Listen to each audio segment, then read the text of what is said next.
Last but definitely not least, can the Israeli Rabbinate be more pluralistic? I really wanted to introduce you as the CCL group, but nobody wanted to. Inval Avnon, Amitai Freiman, Nadav Polak, and Yoav Bus.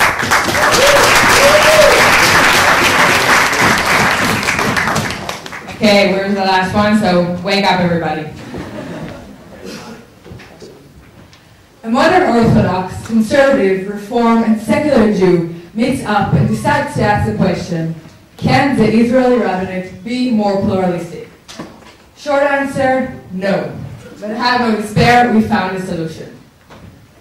So, our vision was to make Judaism in Israel more accessible and more representative to its citizens, and to do so by targeting the body which is responsible for the Jewish aspect in the state, the Rabbinate. So why changing the Rabbinate? It's a non-representative body. Back in the days, there were mainly Orthodox around. Today, there are many more streams that are not being represented. It lacks pluralism. 10% of Jewish Israelis finding ways around the Rabbinate in question of marriage. Only 48% trust the Rabbinate. But most importantly, we want to give the power back to the people. Thank you, Inval. So what is the Chief Rabbinate? As Imam mentioned, the Chief Rabbinate was founded even before the establishment of the State of Israel.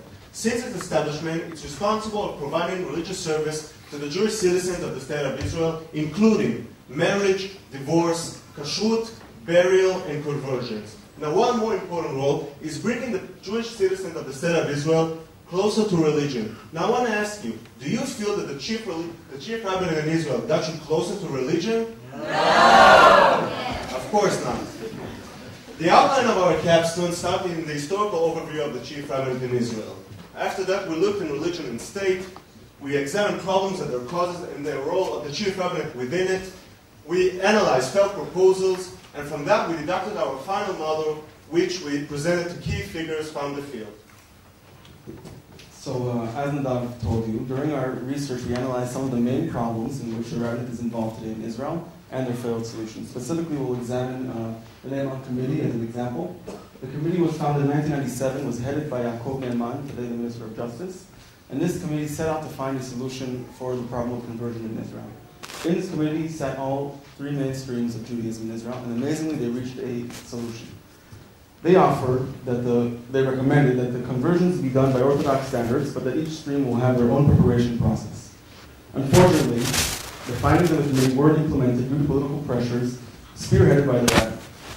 So after analyzing a few more of these problems and their failed solutions, we came up with our own model, and we realized that our model has to have some of these components. So first of all, it has to be a more representative body. It has to be apolitical. The body needs to be free of political constraints. It has to be a grassroots organization, meaning that it has to come from bottom up. Each person in Israel should have freedom to choose how he would like to practice his Judaism. And finally, but not most importantly, it should be more regulated, more transparent, so it can be more accountable to the Israeli public. So our model is based on the communal model made by Dr. Adar Lifshitz. The basic idea is that any group of Jewish citizens in Israel can join together and form a religious community. This will be funded in two main ways. Firstly, each member within the community will pay a membership fee. And secondly, by the size of each congregation, they'll receive funding from the state. Now, the most important part of our model is actually the UCs. The UCs means the Union of Communities. And basically, each union of communities will receive authorization by the state to conduct marriages, divorces, and to give out kashrut certificates.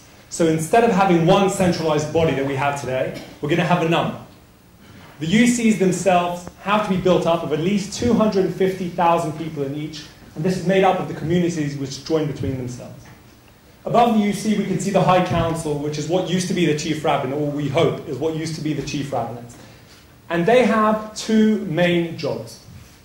The first job is the Rabbinical Tribunal. And as Amitai mentioned, conversions are a big deal in Israel. Conversions in Israel aren't only a religious question, but they're rather a national one. If you're recognized as a Jew, you can automatically receive citizenship.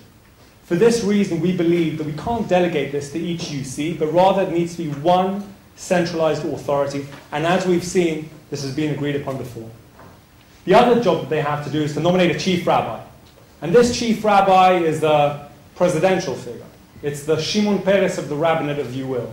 And he's meant to be a sort of figurehead.